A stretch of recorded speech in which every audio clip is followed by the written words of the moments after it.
Você já sentiu, no fundo da alma, que algo em você é maior do que este corpo que veste?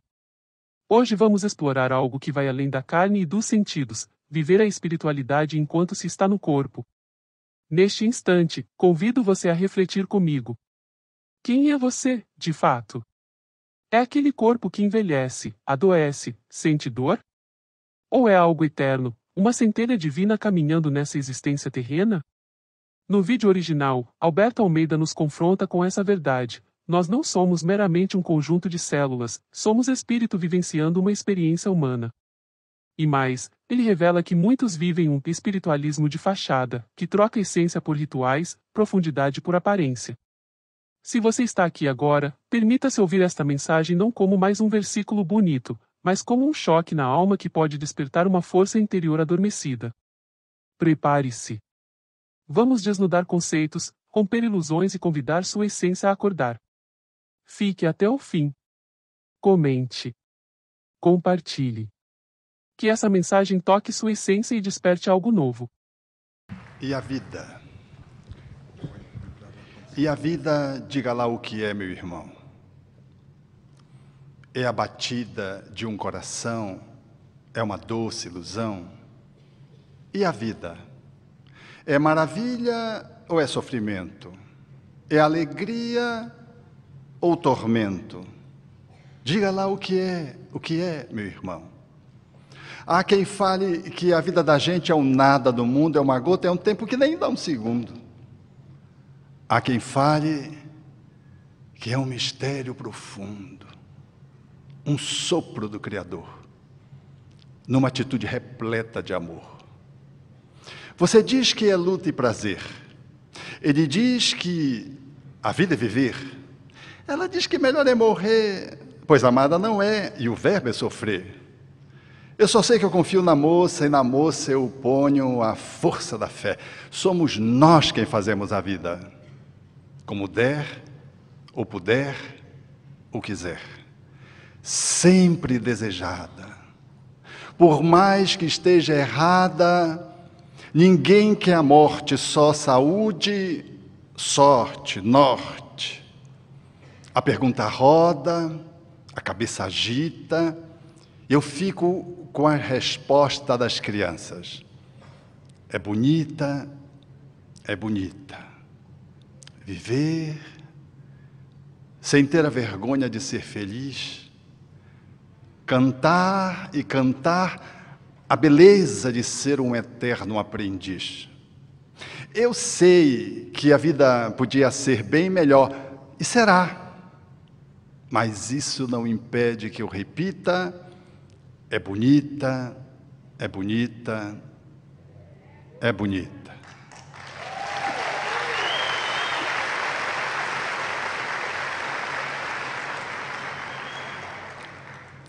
O grande desafio é viver. Dependendo do enquadramento psicológico, filosófico, nós damos um sentido para a vida. Allan Kardec emergiu num tempo de grandes homens e de ideias luminíferas. Mas elas se contrapunham, notadamente no Ocidente, a uma perspectiva de análise do ser humano que não encontrava de modo algum uma saída justa, plausível. É no tempo de Kardec que Darwin surge e no ano de 1859 publica o tratado Origem das Espécies, que daria um grande golpe na perspectiva do dogmatismo que analisava a emergência da humanidade e dos seres humanos a partir de Adão e Eva. Era, por assim dizer, uma perspectiva de finalismo da presença da divindade. Era, numa certa medida, puxar o tapete de Deus, porque era uma ciência que se colocava na perspectiva da biologia evolutiva, negando, portanto, a origem bíblica que assinalava que nós emergimos de um casal original, Adão e Eva. Esse olhar, que é um olhar mítico, que faz parte de uma lenda, que é profundamente concebível do ponto de vista metafórico, era ao tempo, aquele tempo e ainda há algum tempo, e ainda nesses tempos, por muitos, visto como sendo uma realidade literal.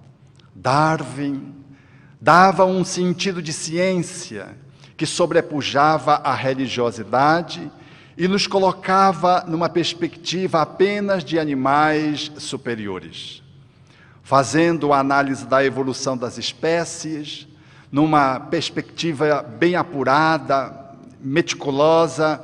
Essa publicação, que era originária de vários anos de análise, deixaria que o materialismo avançasse de forma galopante para ter uma visão da vida circunscrita apenas ao corpo. Era, portanto, a legitimação do mecanicismo, do materialismo, e, numa certa medida, um avanço na direção do ateísmo. Já havia surgido antes o Manifesto Comunista, no ano de 1848, que propunha uma análise do ser humano que estava circunscrita dentro de relações sociais, que não incluía a dimensão do divino, do transcendente, do sagrado, do espiritual. Marx deveria apoiar-se nessa perspectiva filosófica e lançaria o seu Capital numa leitura de classe, não incluindo a dimensão do espírito. Era no fim, estão botando agora. E assim, o materialismo compareceu, agora numa leitura de sociedade, em que o espírito não era contemplado, era apenas seres humanos. E não demoraria muito, no final do século XIX, quando Sigmund Freud, analisando o psiquismo humano, deixaria para a humanidade o seu grande legado, no âmbito da psicologia analítica, descobrindo o inconsciente. E fazendo uma relação da nossa energia sexual, a libido, que contida, represada, castrada, deveria engendrar manifestações de resultado da inibição histéricas, levaria aos processos de adoecimento psicológico. E Freud, no lançamento do seu livro, que deveria marcar o início, por assim dizer, dessa psicanálise na sua base mais fundamentada, no ano de 1900, Interpretação dos Sonhos, colocaria mais uma vez a humanidade par e passo com o materialismo, porque o psiquismo, o inconsciente, ele não ultrapassava a unicidade da existência. Era uma visão apenas que se restringia a uma vida só. Era, portanto, uma psicologia, uma sociologia, uma biologia, uma antropologia, um evolucionismo todo centrado no mecanicismo materialista, inclinado ao ateísmo, já que a religião do seu tempo estava em queda. A religiosidade, o dogmatismo, não dava conta de poder fazer um enfrentamento da ciência. A ciência, como que, em sobrepujando a religião, desconectava o homem do sagrado. E nesse âmbito cultural, nessa era de estrelas que surge Allan Kardec e emerge o Livro dos Espíritos, ousadamente, trazendo um viés de natureza filosófica, ele ensejaria começar a obra tratando de Deus. Nada obstante, fosse um tratamento diferenciado, porque tiraria a visão de um Deus antropomórfico para colocá-lo numa perspectiva de uma força, de algo, alguma coisa que transcendia o humano. Era uma visão do divino que ainda não tinha sido experimentada, enquanto contribuições religiosas, de seitas, de filosofias, não tinha comparecido essa ideia de Deus que não se identificava com o ser humano. Portanto, Deus não passaria mais a ser um homem como que meio perfeito, ou quase perfeito. Deus era o supremo criador de tudo. a causa primeira, a inteligência máxima, e a resposta dos espíritos de que era a inteligência máxima, suprema, numa época de inteligência, de cultura, de intelectualidade. A resposta é proposital, ela vem ao encontro da cultura daquele tempo, onde as luzes se acendiam todas para falar do homem como uma máquina. E assim, e nós vamos encontrar o Espiritismo sobrevivendo. Allan Kardec até hoje ainda não compõe na galeria dos grandes homens. Você vai a Paris e apenas ouve falar dele no cemitério. Kardec ainda está no cemitério. Ainda não veio para a Torre Eiffel para poder ser visto de longe. O Espiritismo ainda não ganhou o seu espaço de exuberância para contribuir para que a humanidade seja mais humana, mais fraterna, e para que não possamos lidar com realidades tão excruciantes, quais essas, nessa manifestação desta noite, que nos trouxe Madagascar, com um exemplo de miserabilidade social, falando de uma miserabilidade de corações. O Espiritismo emerge nesse tempo, trazendo um paradigma novo. Não era mais o dogmatismo, tampouco o materialismo que tinha assumido o trono. Era uma visão que concebia uma vida na perspectiva da evolução, mas trazendo a compreensão de leis que a religiosidade de então, a filosofia dogmática não contemplava, de que o materialismo não conseguira ainda chegar lá. O Espiritismo trazia a reencarnação, para que ao lado do amor, essas duas palavras, as primeiras do alfabeto divino, pudesse dar um sentido à existência e à vida. É nesse viés da história que o Espiritismo surge, fazendo-nos entrever, portanto, de que nós não nascemos, nós renascemos. De que o corpo, portanto, é uma expressão biológica, mas o corpo não é você. E de que tudo está certo em a humanidade, considerando que a natureza ela é a manifestação divinal, de que Deus se revela pelas suas obras, tudo está em seu devido lugar. Apenas o homem que às vezes, desengonçado, não consegue ocupar o seu lugar. Porque se você sentar numa cadeira, num céu estrelado, para evocar a janela de Emílio Carilho, e olhar para o céu, você vai se dar conta de que você é um corpo composto por 7 a 70 octilhões de átomos, de 10 a 100 trilhões de células, contemplando as estrelas distantes.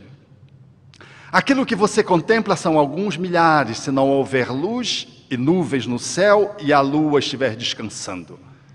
E se você olhar para o céu, você vai ter a nítida percepção de que você é um de 8 bilhões de seres que estão corporificados. De que você faz parte de um grupo de seres viventes, sencientes, animais, vegetais, que compõem aos trilhões este planeta magnífico chamado Terra. Mas se você continuar olhando, você vai se lembrar que tem a Lua, é apenas um satélite natural. E de que pousado ali, no silêncio da noite, você também vai se dar conta de que você está apoiado em algo que está voando no espaço.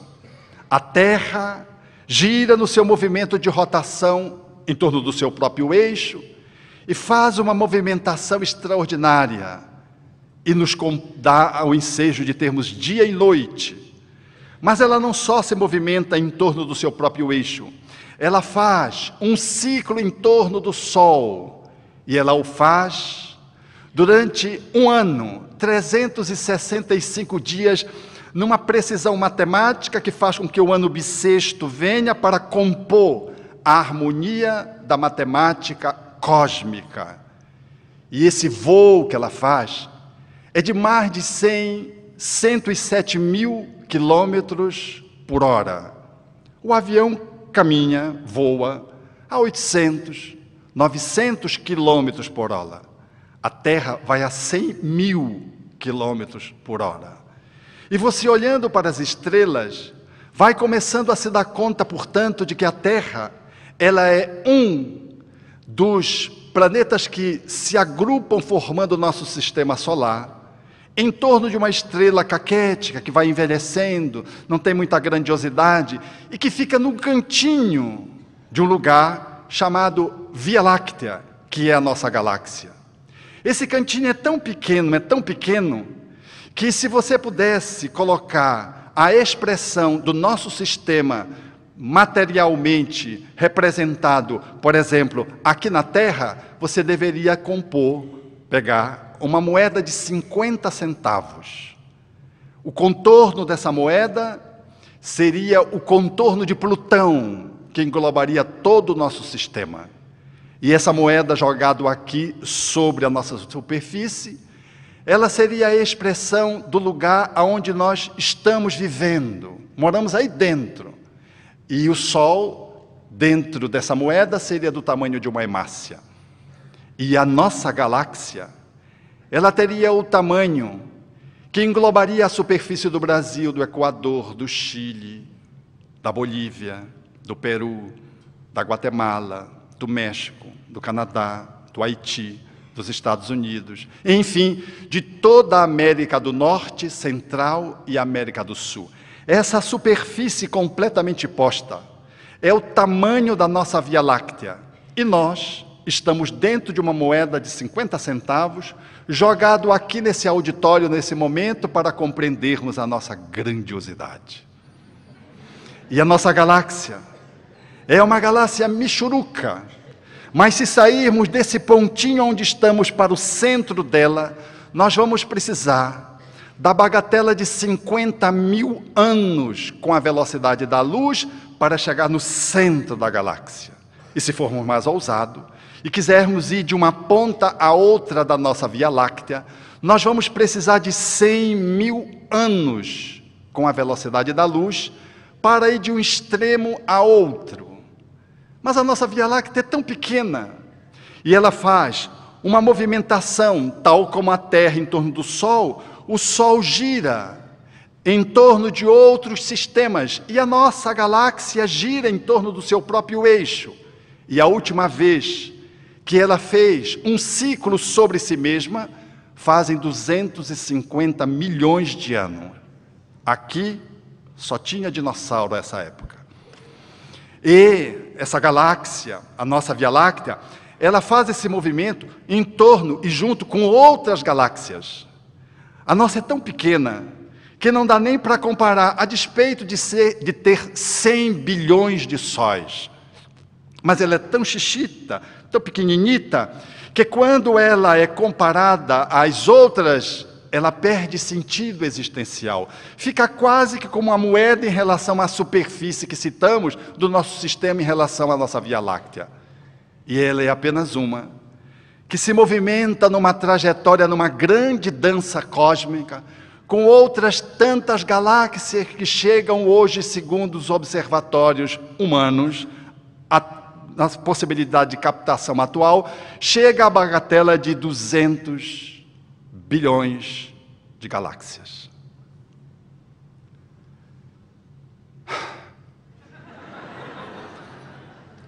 $200 bilhões de galáxias dançando. O que tem para além delas, a ciência não sabe explicar. Na dança, dentro dessas 200 bilhões, tem uma chamada Via Láctea. E essa Via Láctea, que gira em torno do seu próprio eixo, tem um sistemazinho chamado Sol, que gira dentro da galáxia junto com ela. E esse Sol tem planetas em torno dele. E um deles, que não é o mais formoso, que só tem apenas uma lua, é a Terra. E ela faz numa velocidade incrível de 107.000 e alguns trocados quilômetros por hora. E essa Terra, ela abriga 8 bilhões de habitantes corporificados. E você é um deles, sentado à noite, olhando para o céu, guardando 7 a 70 octibilhões de átomos e 100 trilhões de células. Se você apontar, diga o que está fora do lugar.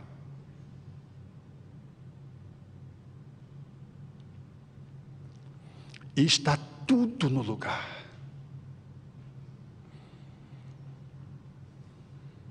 Alguém pode dizer, mas eu não me sinto bem, parece que eu estou deslocado. Mas será que você é exceção? Aí você olha para o lado, mas o outro também não está. Aí o outro diz, não, mas peraí. Acabamos de ver um vídeo de Madagascar, a miséria campeando. É isso mesmo. Está tudo certo, até chegar o homem desengonçado. Por isso Jesus haveria de dizer, observai as aves do campo. Não trabalham, não fiam, não guardam celeiro, mas qual de vós é capaz de acrescentar um côvado à sua estatura? Observai os lírios do campo se vestem, eles não tecem, não fiam, mas nem Salomão em toda a sua glória se vestiu como algum deles. Ó homens de pouca fé! Por que estás preocupado com o que comer, com o que beber? Não é a vida, a própria expressão do alimento. Não é o corpo a própria veste, diz o Espírito Emmanuel, de que a flor no seu lugar, ela cumpre o seu dever. As aves aonde estão, elas estão ecologicamente sincrônicas com a natureza, cumpre a sua obrigação. Mas nós, homens, não fazemos a nossa parte de responsabilidade na convivência entre nós e com o planeta. É nesse viés que o Espiritismo vem àquele tempo e ao tempo atual como uma ciência de observação, cujo objeto de análise é o espírito. Não é o homem, é o espírito que transcende o que está por trás, o que está para além do humano. E ela o faz com grandiosidade, quando ela mostra de que o espírito não é uma fumaçazinha, um fantasma, algo imperceptível, algo abstrato, porque Allan Kardec pôde tocar os espíritos e afirmar categoricamente os espíritos podem se tornar materializados. Nós não estamos lidando com suposições filosóficas, nós estamos lidando com fatos. Fatos, eis os argumentos sem réplica, diria o codificador, na introdução de O Livro dos Espíritos. Fatos, eis os nossos argumentos, argumentos sem réplicas. E dos fatos emerge uma filosofia. E dessa filosofia, respondendo às questões magnas da humanidade, para nos ajudar, enquanto pessoas desengonçadas, ao que a gente precisa fazer para ser humano sem perder a nossa dimensão sagrada.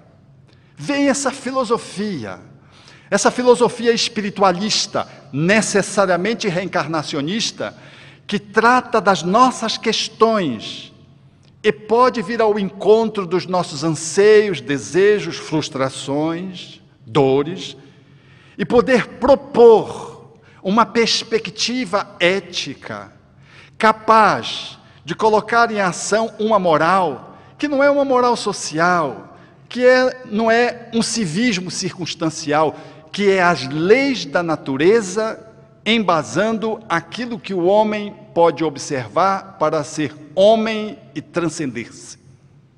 Ou seja, ele resgata a moral do Cristo, e nos devolve Jesus fora do templo, porque até hoje a espiritualidade está circunscrita a um templo, a um lugar. Diz-se que é um lugar sagrado, onde as pessoas visitam. E o Espiritismo viria tirar Deus desse lugar único e colocar Deus de uma forma universal. O universo seria o templo para o espírita. O altar seria a consciência. A imagem seria Deus e a lei seria a caridade, evocando o notável filósofo Leon Denis. Então, o Espiritismo viria e traria uma ciência de consequências filosóficas e de aplicações morais que nos ensejaria, portanto, a encontrar o nosso lugar nesse ambiente cósmico, ao lado das flores, dos animais, dos vegetais, dos minerais, que tem feito com que, nos dias atuais, pela movimentação dos homens, tenhamos protagonizado grandes tragédias no Brasil, com as barreiras que cedem em função da incúria, da ambição e da arrogância do ser humano. O Espiritismo vem ao nosso encontro e tenta nos devolver, nos propõe, nos concita a dar um lugar para a nossa vida, aonde a espiritualidade possa ter um sentido de amorosidade. Então, eu quero dar uma boa notícia para você. Você não é o seu corpo. E de que o Espiritismo não está no centro espírita. O centro espírita é um espaço de reflexão, é um laboratório de análise, mas o Espiritismo está onde você está, porque Deus não está só no centro, na mesquita, no pagode, na igreja. Deus nos empapa. Ele não está dentro do universo. O universo é que está dentro de Deus, porque é sua obra. Você está dentro de Deus. E a espiritualidade, ela é íncita, inerente a você, porque você é espírito. Parece que é um jogo de palavras, ou parece tão óbvio quando a gente traz esses conceitos espiritistas, mas nós vivemos numa cultura materialista que nos encarcerou, nos hipnotizou. Então a gente tem um espiritismo e a gente vive o espiritismo à moda à la carte e não a Allan Kardec. E aí eu acho que eu sou espírita porque eu estou indo ao centro espírita, e não que eu sou espírita porque eu vivo o espiritismo, de que eu nutro uma espiritualidade, que eu faço um transe mediúnico, e não me dou conta de que, em sendo espírita, o transe mais importante que eu preciso fazer é de amar.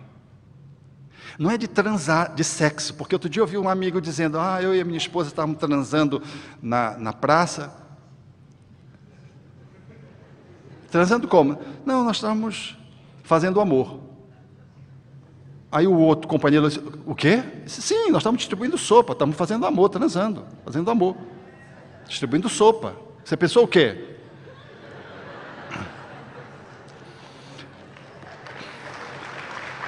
Quando você faz uma movimentação consequente à sua natureza essencial, você está amando, quer esteja fazendo sexo ou não. Porque o sexo é apenas uma das expressões que faz a gente co-criar uma nova realidade, um corpo ou uma nova outra realidade, social, política, estética, filosófica, usando a energia sexual, mediúnica, usando a energia sexual. Então nós somos espíritos. É importante que se diga isso. Então não faz sentido nós espíritas dizermos assim, minha alma não gosta disso, porque a sua alma é uma outra coisa. Você não é a alma, você é o corpo. Não faz sentido você dizer, não, meu espírito não gosta disso. Bem, quem é que não gosta disso? O teu espírito? Ou é você? Você não é o espírito? Nós criamos uma identificação com o corpo tão entranhada que a gente coloca a nossa dimensão de ser fora da gente. Você deixa de ser você para ser um corpo, para ser o turbilhão eletrônico na linguagem de Emmanuel. E não para ser o espírito que maneja o turbilhão eletrônico. Então não faz sentido você convidar alguém para sepultar. Não, convidamos para o sepultamento do Alberto Ribeiro de Almeida, que morreu de velho. Ninguém sepulta ninguém. É o corpo. Por isso a minha sobrinha disse para o meu irmão, quando ele estava fazendo essas explicações conceituais, ela havia dito uma dessas expressões, o meu espírito, minha filha, o espírito não é uma coisa separada, é você que é o espírito. É pai.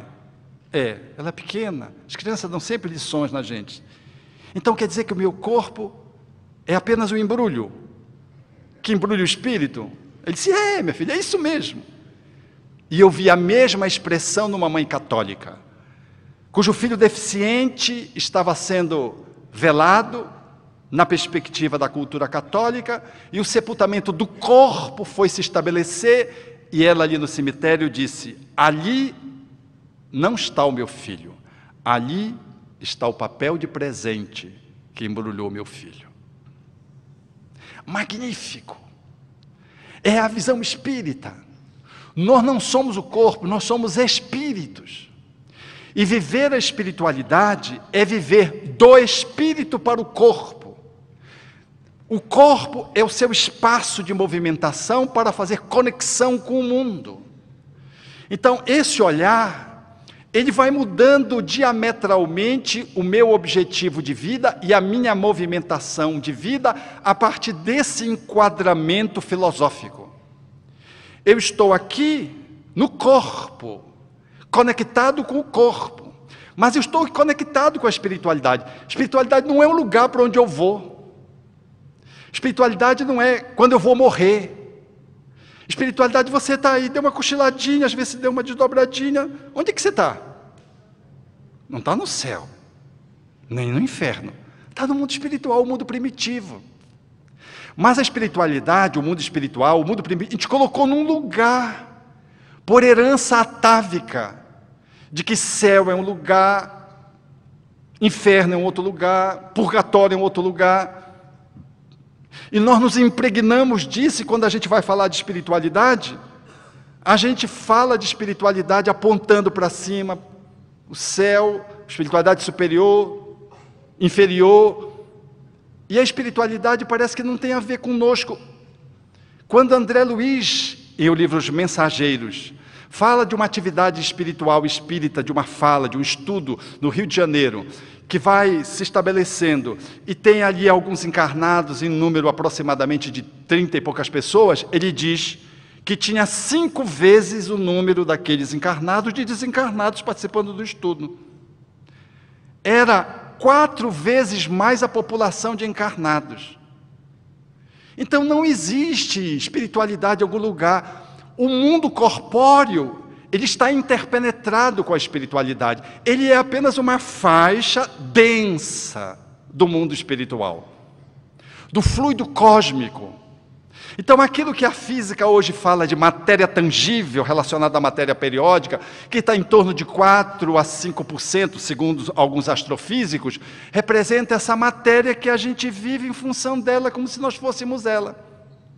Mas para além dos 4, 5%, tem uma outra matéria escura, que representa 25% na análise de alguns astrofísicos, alguns astrônomos, que tentem para fazer essa análise da constituição do universo, e tem mais 70% de energia escura.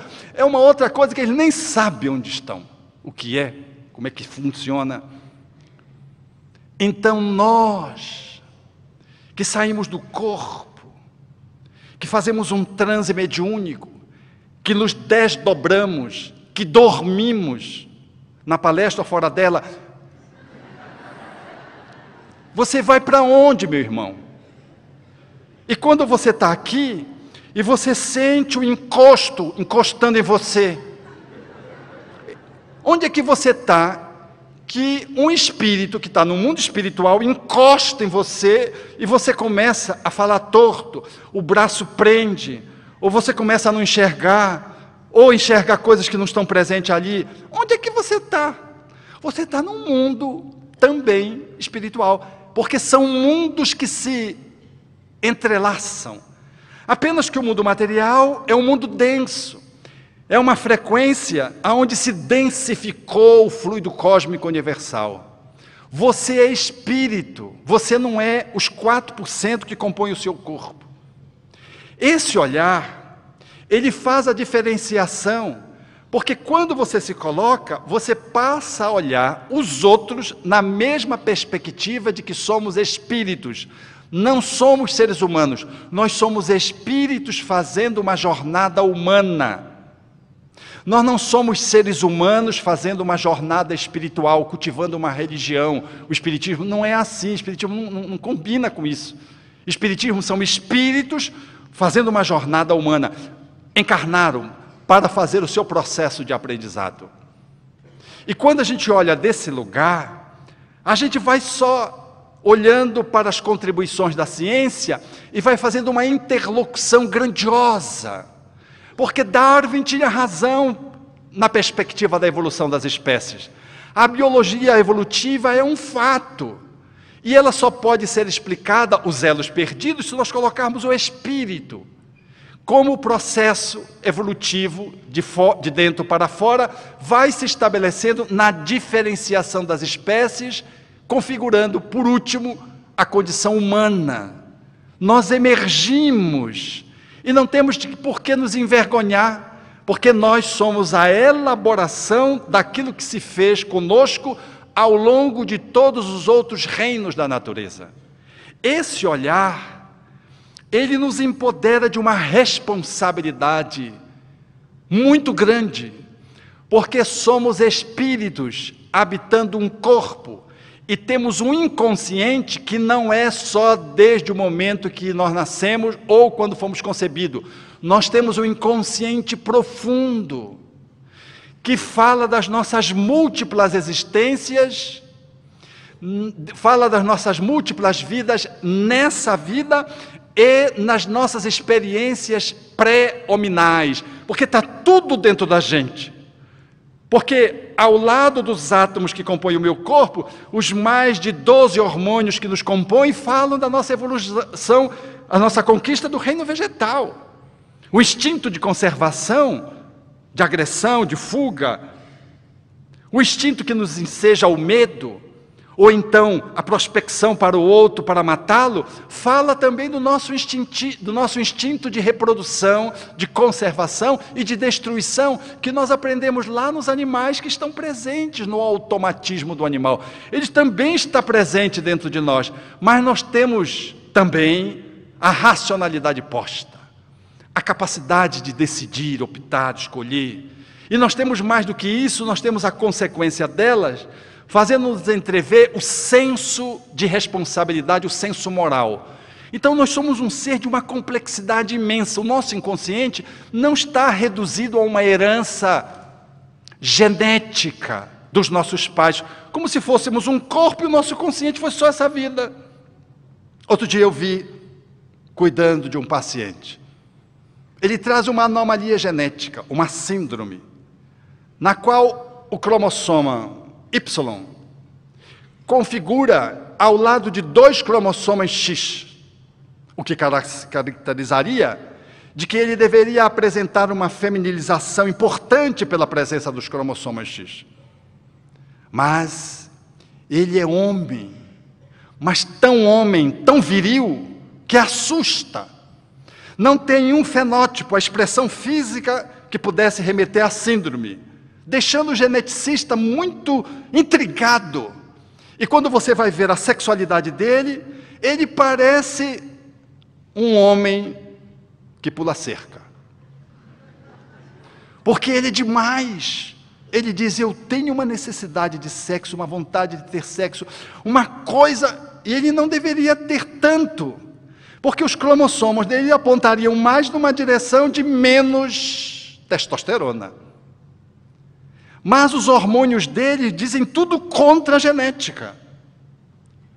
E sobra a reencarnação para explicar o pelo que, mesmo trazendo uma síndrome que configura-se geneticamente e que deveria ter um fenótipo, uma expressão, e deveria ter consequências na sua libido, na sua expressão social, ao contrário se faz.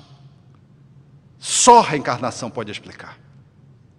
Então o nosso olhar do inconsciente, ele vai além dessa vida e mergulha nas múltiplas existências.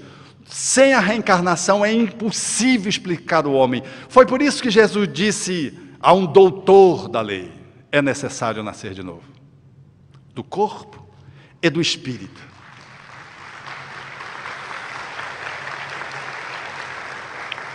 E quando Jesus disse isso, ele disse que era necessário tomar um novo corpo, mas era necessário fazer uma transmutação na alma. Então nós só conseguiremos trazer espiritualidade para a vida quando nós nos conscientizamos de que somos espíritos habitando um papel de presente, porque o nosso corpo é um presente, e de que trazemos uma herança multimilenária, e de que não basta ter renascido, é necessário renascer em espírito. Ou seja, ou você se renova, ou a tua reencarnação fica como está, com pouco aproveitamento. Esse olhar do Espiritismo modifica aquela tese de que a vida é uma doença sexualmente transmissível, 100% mortal.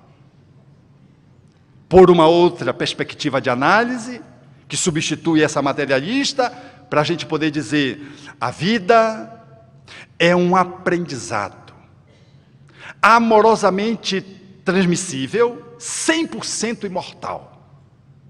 Muda-se amplamente de figura, de contexto, e nos coloca numa outra condição de podermos olhar para a vida, assumindo o papel do protagonismo da nossa existência. E nesse viés, é necessário nascer de novo em espírito.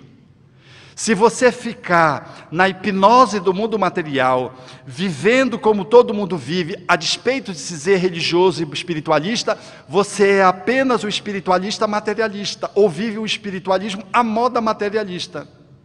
Você não se dá conta e não consegue se alinhar de que o espírito está para o corpo, e não é o corpo que é você. E de que o espírito não é um compartimento do corpo. E de que você não é um corpo que tem um espírito. E de que, portanto, a vida, para que ela tenha sentido, você tem que amar as pessoas e usar as coisas. E não usar as pessoas para amar as coisas. Porque veja como é incongruência. A gente trabalha, às vezes rompe a ética para ganhar um dinheirinho a mais, monta uma casa, uma baita de uma casa, e tu te encarceras dentro dela. Tu não sai porque o ladrão pode entrar, tu não recebe visita porque senão vou derrubar o tapete, vai cair, o tapete custou não sei quanto, está ali na sala. Você vive prisioneiro da casa. Se separa, vai à morte para separar a casa. Veja, a gente cria uma coisa que é coisa, e ama mais a casa do que os entes queridos de quem você se separou. Porque você esquece os filhos, esquece o esposo, a esposa, que é ex agora, e você passa a brigar por uma casa.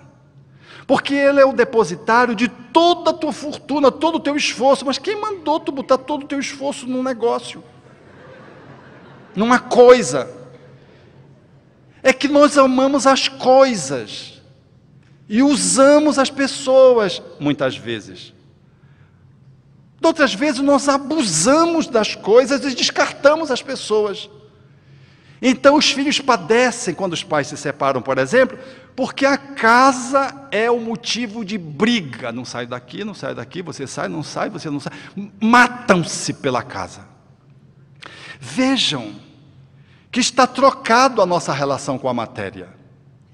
Nós trabalhamos dia por dia arrumando negócio para aposentadoria. A gente arruma coisa para poder cuidar do nosso sofrimento. Porque qual é o velho que tem saúde?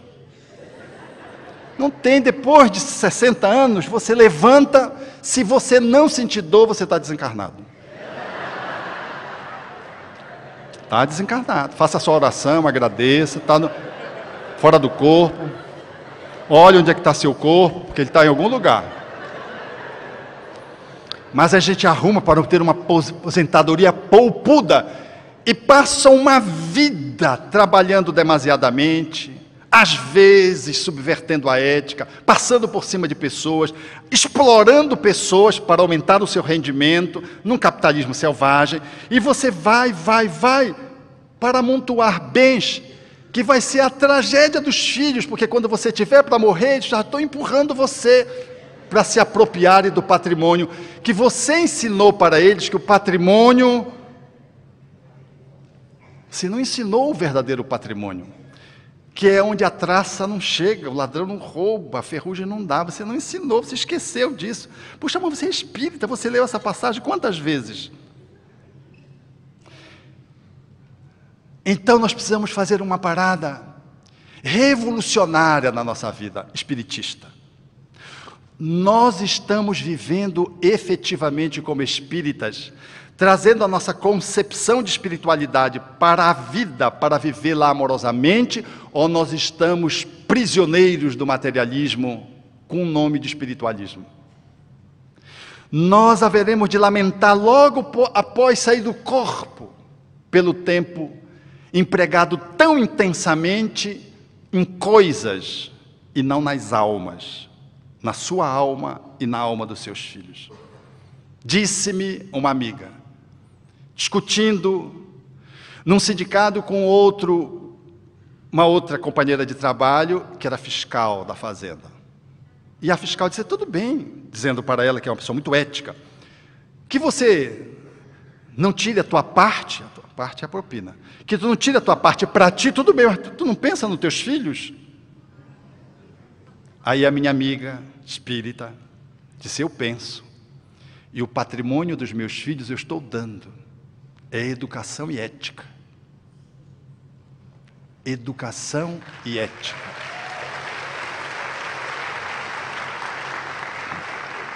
Então nós precisamos revolucionar. Nós somos espíritas, mas se o nosso ente querido adoece ou tem uma doença ameaçadora, a gente se desequilibra. Ah, mas não pode não desencarnar agora. Aí a gente já começa até a usar a palavra morrer. Não pode morrer. Mas não vai morrer, vai sair do corpo. Vai pular fora, vai ficar melhor. A gente funciona como os outros. Eu não compreendo isso. Eu compreendo sim. Nós estamos impregnados, viciados por uma visão materialista, estamos aprisionados por uma ideologia que se coloca todos os dias pela convivência, pelas redes sociais, de que nós temos que ter sucesso, de que nós temos que pensar no futuro, de que nós temos que ter conforto, e a gente confunde paz com conforto, sucesso com felicidade, corpo com alma, e a gente passa a viver para as coisas, para o mundo transitório e não para o mundo original, que é o mundo espiritual. Ou seja, eu sou espiritualista, não é quando eu desencarno, é quando eu estou no corpo. Quando eu estiver fora do corpo, eu continuo no mundo espiritual. Então eu estou vivendo o mundo espiritual corporificado. O que me faz dar um sentido relativo às coisas, que me faz hierarquizar o valor das pessoas e das coisas, que faz olhar para o meu corpo e avaliar que o meu corpo é a minha veste, eu vou ter que me desvestir num dia e devolver para a alfaiataria da natureza essa veste que Deus me emprestou. Então, se vocês verem eu conversando com a minha mãe, aqui não é um lance de autoelogio, é um esforço de viver o que eu estou dizendo. A gente conversa com a maior naturalidade sobre a desencarnação, ela está com 94 anos. E aí a gente conversa, em função das minhas relações muito intrínsecas com ela, fiz 2 trabalhos terapêuticos para poder trabalhar o desapego. E com a perspectiva espírita, não foi difícil. E hoje nós conversamos com a maior simplicidade. Eu disse, mas mãe, se eu for antes... E ela aceita também que se eu for antes. Se eu for antes, eu venho com o outro Edson, que é o meu outro irmão desencarnado, aí a gente vem te buscar, porque depois que tu sair desse corpo, eu não vou mais te ver, porque tu vai que vai. Olha lá, vai que vai.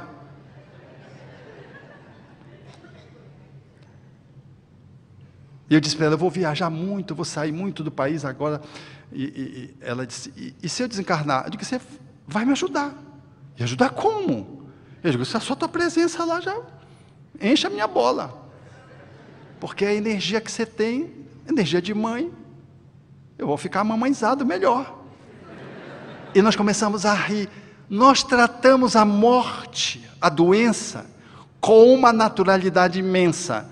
Mas a despeito dela ser espírita, ter essa compreensão e falar da desencarnação como quem diz, me passa o copo d'água, ela cuida do corpo. Faz fisioterapia, faz fonoaudiologia, anda no andador, pega sol, faz tudo o que precisa fazer para manter o corpo. Porque a sua veste, que lhe ensejou uma vida longa de 94 anos, cuidando do corpo, mas ela sabe que não é o corpo. E quando se fala da desencarnação, ela apresenta a literatura espírita no seu gesto, nos seus pensamentos, nas suas movimentações, na sua fala, com encanto que não assusta ninguém, porque nós, filhos, fomos criados assim, nesse olhar.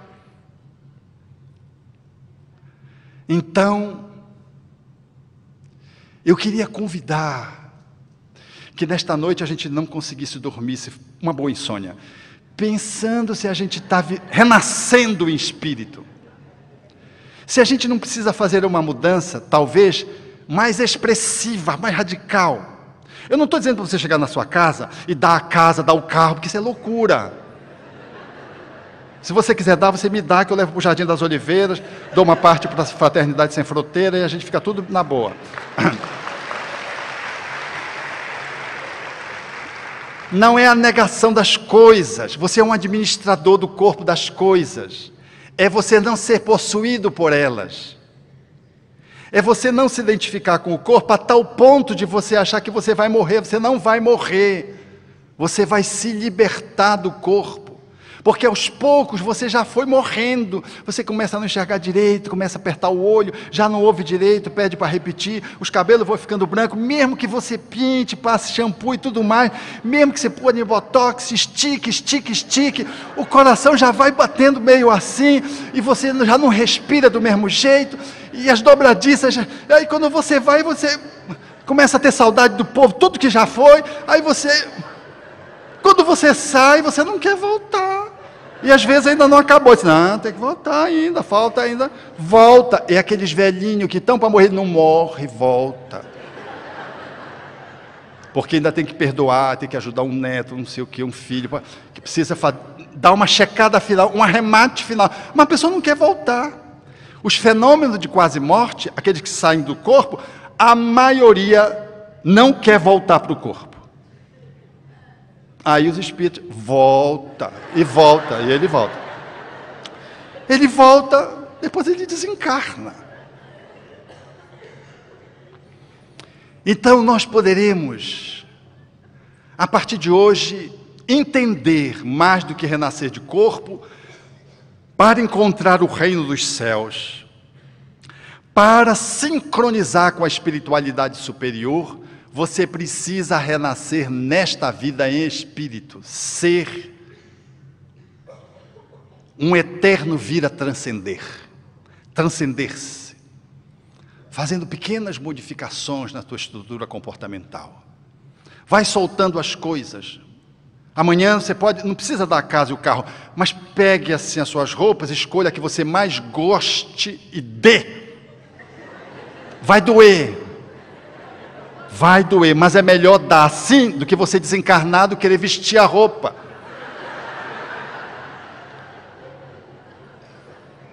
Eu atendi faz 15 dias, já para ir encerrando. Eu estava atendendo um jovem e ele apresentou um transe. Ele tinha insônia de 4h30 às 7h da manhã. E era uma insônia que cursava com uma intensa necessidade de sexo. E ele transava consigo mesmo, masturbação. Então ele disse, eu me masturbo de 4 a 6 vezes nesse período de tempo. Eu disse, vale-me Deus. Aí ele disse, e a sua namorada? Porque ele tem uma namorada, eu sei. Aí disse, quando eu estou com a minha namorada, eu transo, mas não alcanço o orgasmo. E ela? Ela vai fundo. Eu digo, mas isso se repete? Se repete, doutor Alberto, se repete. Aí eu disse, você não acha que está havendo uma interferência espiritual? Ele disse, o senhor acha? Aí eu disse, estou sentindo um negócio aqui. Incorporou! Ele é médio de incorporar. Incorporou. Aí era um jovem. Tinha encontrado ele e a namorada numa festa de carnaval. E o Espírito me disse, eu me apaixonei pela namorada dele, eu queria transar com a namorada dele. Mas eu não consigo, porque eu não consigo. Se eu não consigo com ela, eu fico só com ele, porque ele se masturba, aí tudo bem. Eu digo que tá só tu. Não, tem eu e mais uns 10. Ele diz, faz fila. E às vezes eu vou 2 vezes, na mesma noite. Mas eu noto que ele está cansado. O Espírito disse aí, eu noto que ele está cansado. Desencarnou numa overdose, esse espírito. Queria transar com a namorada ética. Quando ele estava com a namorada, estava sem espírito. Mas qual é a libido que ele tinha para transar com a namorada? Não tinha nenhuma. Aí quando ele estava fora, com o espírito, aí tinha libido. Entenderam? Vejam as nuances do cotidiano. Com a namorada que era uma pessoa centrada, os espíritos não conseguiram, numa certa medida, poluir a relação. Mas com ele, que é meio atrapalhado, ele já era atrapalhado, mesmo antes dessa festa. E onde foi essa festa? Ah, foi lá perto de uma boca de fumo. Olha, lá perto de uma boca de fumo. Então, nós precisamos, sem nenhum puritanismo, sem nenhuma tentativa de santificação compulsória. Não comece amanhã, não é assim. É trabalhando, olhando-se como colocou a música. Olhe-se, a vida é um espelho. A música propôs isso muito bem, a segunda melodia. Olhe-se, para que você se veja, ainda que doa, porque se doer é sinal que você está se vendo. E tem condições de transformar. Espiritualidade na vida só é mediada se você estiver de dentro para fora e você estiver conectado com o seu eu superior, com o Cristo interno. Aí a amorosidade comparece. Aí você dá valor para as coisas que elas têm, relativo.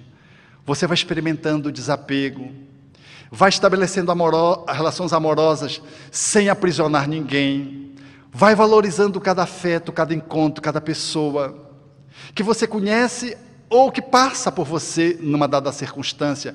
Você vai exercendo a tua espiritualidade em todos os lugares aonde você está, e não só quando você está fazendo uma atividade dentro de uma casa espírita, ou quando você está dentro de um templo. E mesmo quando você dorme, no exemplo citado, você se desconecta e vai exercer as atividades na companhia dos seus amigos espirituais. E a vida? E a vida, diga lá o que é, meu irmão. É a batida de um coração? É uma doce ilusão? E a vida? Ela é maravilha ou é sofrimento? É alegria ou é tormento? Diga lá o que é, meu irmão. Há quem fale que a vida da gente é um nada no mundo, é uma gota, é um tempo que nem dá um segundo. Há quem fale que é um mistério profundo, um sopro do Criador, numa atitude repleta de amor. Você diz que é luta e prazer, ele diz que a vida é viver, ela diz que melhor é morrer, pois amada não é, e o verbo é sofrer. Eu só sei que eu confio na moça, e na moça eu ponho a força da fé. Somos nós quem fazemos a vida, como der, ou puder, ou quiser. Sempre desejada, por mais que esteja errada, ninguém quer a morte, só saúde, sorte, norte. A pergunta roda, a cabeça agita, eu fico com a pureza da resposta das crianças. É bonita, é bonita. Viver sem ter a vergonha de ser feliz. Cantar e cantar e cantar a beleza de ser um eterno aprendiz. Eu sei que a vida podia ser bem melhor, e será, mas isso não impede que eu repita, é bonita e é bonita. Chegamos ao clímax dessa mensagem profunda. Alberto nos convoca a um renascimento interior, não amanhã, não depois do corpo ceder, renascer hoje em espírito. Ele nos lembra que somos mais do que um corpo. Somos essência que o habita, mensageiros encarnados, viajantes no tempo do eterno. Não seremos eternos por acaso. Viver como espírito exige coragem para desapegar, para romper correntes mentais, para serem autênticos em amor e atitude.